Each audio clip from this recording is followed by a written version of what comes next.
It was a gun. I'm not voting. If we want to build our nation, The problem with the Somalians. Just want to experience something else than a black man. Move on, move Be like forward. a horse with blinkers on. Honestly say, I was about to have sex Corrupt and then I pulled crap, up. but it's nice. Hi, my name's Shana Solomons. I'm a client service manager for EMP Retail Payment Solutions. Assalamu alaikum. I'm Salma Isaacs. I'm an obstetrician and gynecologist at Chris Barnard Hospital, Cape Town. Assalamu alaikum. My name is Fairuz Davids.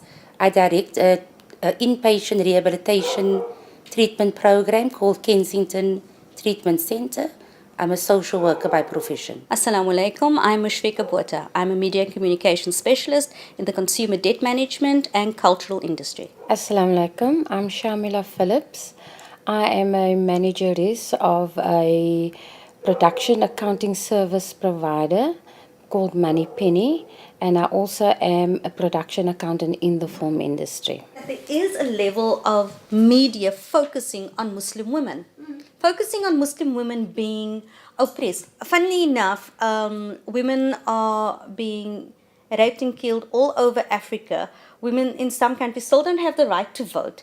Women in first world countries are being oppressed. Women in first world countries are not earning what their counterparts are earning.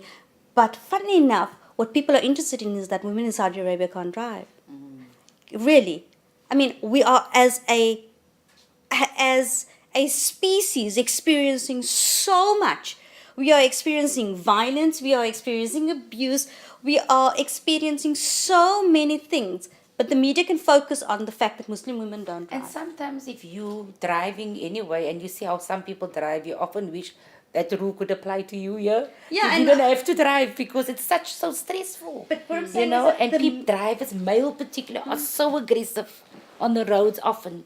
Impatient, aggressive on the road, and you're too scared to say anything in case there's a backlash, you know? I think the point that you make is valid because it's a principal issue, isn't it? Yes. It's the same as you focus on the little things when there's so when they talk about abuse, they automatically focus on Muslim women because only Muslim women are abused. As you say, there's abuse across the world. Abuse doesn't ask for religion. Yes. It's across, but it does. The spotlight seems to be as soon as you know oppression.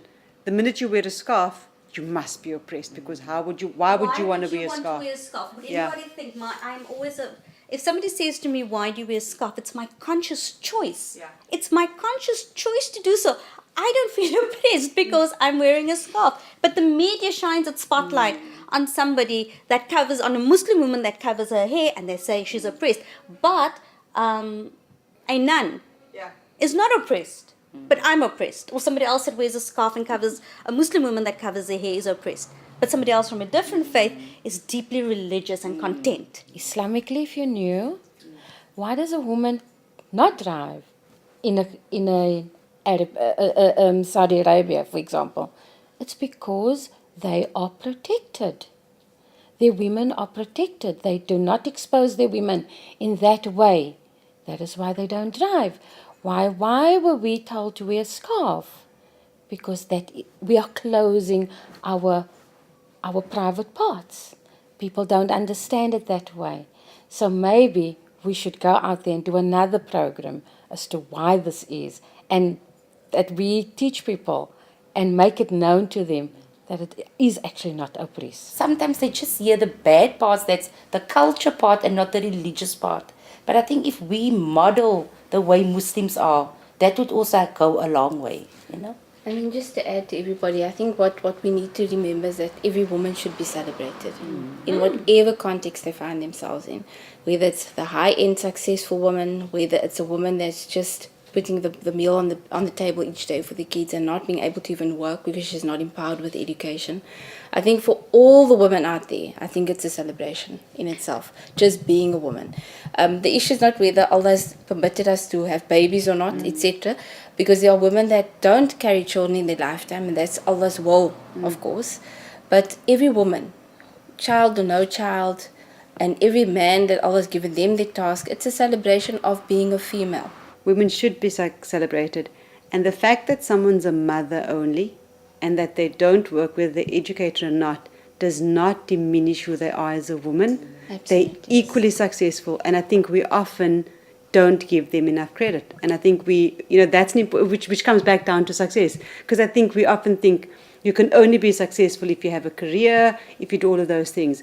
I have no clue what it's like to be a mother, but I'm sure that it can be challenging, that there must be a million things that needs to happen. So I think it's about celebrating women in general, irrespective of your what they social- do or yeah. your social standing. How many women actually are aware of the fact that the money that they earn is theirs? The You know, property that it's they their own own is theirs. But again, we are so into what society has molded us into. We are living in, again, I think this definitely makes has grounds here, is the economic situation that we find ourselves in these days forces a woman to take the money that she earns and put it into her And it's a household. gift she makes to do that. Exactly, It's a but I choice. don't think that women give themselves enough credit for doing that. We find it and we make it, it's supposed to be like that. It's not. We do ourselves an enormous disservice as Muslim women by not knowing our rights as Muslim women. And I think so, because there are two parts to it. There's the democracy. We live in a very secular society, and we do particular things, but at the same time, we're Muslim first. And as Muslim women, I don't think we know enough about our rights as Muslim women, which is why when we come back to some of the abuse stuff, we assume that that's it. And we forget that there's culture and then there's Muslim rights. Yes. And I think if we try hard enough to empower ourselves and to educate ourselves as to what the rights are that we have as a Muslim woman, not just as a Muslim in a secular society, as a Muslim woman, I think we may shape society differently. Are we doing enough as a society to get the proper information out there? How accessible is this information? We all know that I'm very, very lucky. Alhamdulillah, shukr to Allah. I have managed to get farther in my profession than what somebody else could have because I have amazing support structure. I have the most amazing support structure. I'm a single mother, but I have my amazing mom that lives with me. I have an unmarried brother who is absolutely wonderful with my kids. He loves me. I have a brother who lives around the corner from me. I have a full-time domestic. I have my children who get picked up in the morning for school with taxis and they get dropped in often with taxis again. My support structure is there. So should I want to go out and learn, should I want to go out and empower myself, my support structure is as such that I'm capable of doing that. But I'm always in the position, because I'm a single mom, I'm always in the position saying, what about all those other single moms that That's don't? right. They So don't many have that. does And there are not have so many women who are literally working 12-hour days just to survive. We are judged as strong women, and they assume that because we are so strong, we're wanting to take the role of the man. And I think there's a fine balance between that, because I don't think that's necessarily it, because you're strong in your own right. The man has his place and you have your place, and you're equally strong. And I think that's another important thing that I think But we have that to only remember. comes with your empowerment and your education. That level of understanding can only come with that. But we're sitting with a society where we're looking at across the board. If we're looking at the majority of women, I'm talking about lower to middle class. We're sitting in a society where most women are finding themselves in a position where they have to work. Where they have to work, but they don't realize how awesome it is, the fact that you actually are working and Work contributing. makes you And it's often. and you don't have to. You don't have to. Again, it comes down to what we know as our rights as women. And I think as a society, we're doing a huge injustice and a disservice to women by not getting out information as much as we can, and not making information accessible, making people feel free to ask. I've sat in Islamic institutions with women, with groups of women, and nobody says a word. Hoekom? Ons wil nie vra nie. What's important as women is to embrace the many differences also that we have in our own homes, within our communities, to be more receptive. But I think most importantly is that as women, we do have a role. You know, I think we're very blessed, and most men wouldn't like to hear this, but to say that we are better at multitasking than men. We can do hundreds of things at the same time.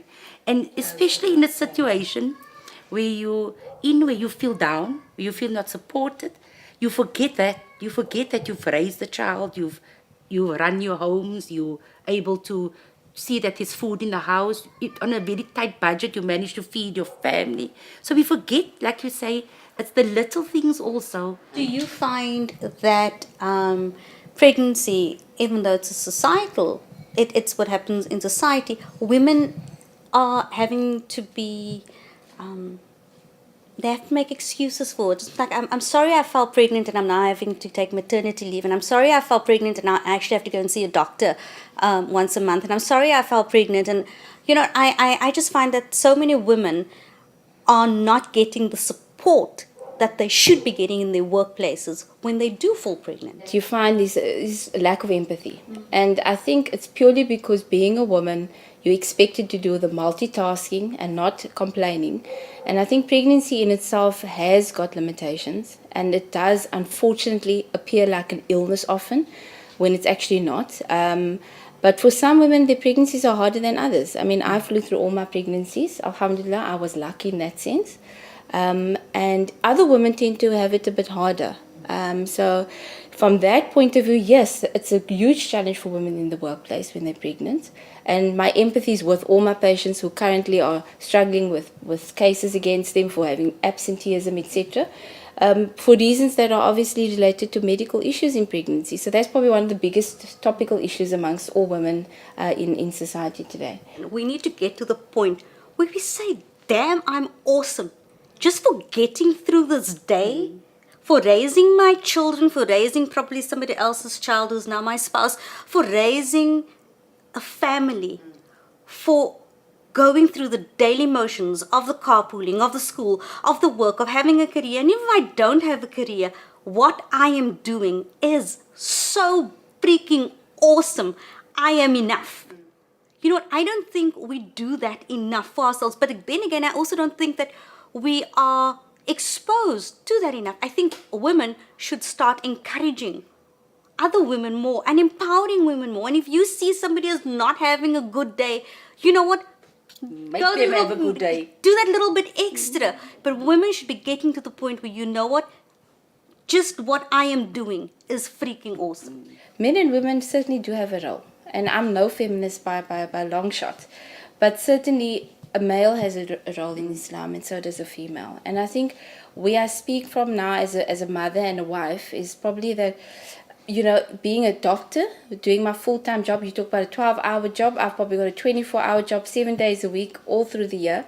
It still requires my husband to be there when I'm not in the house, to take charge of the house. As much as we are the sort of main caregiver, I think my husband also does his part. And the acknowledgement of that is probably the crux of success in a married life as a Muslim female in the workplace as well.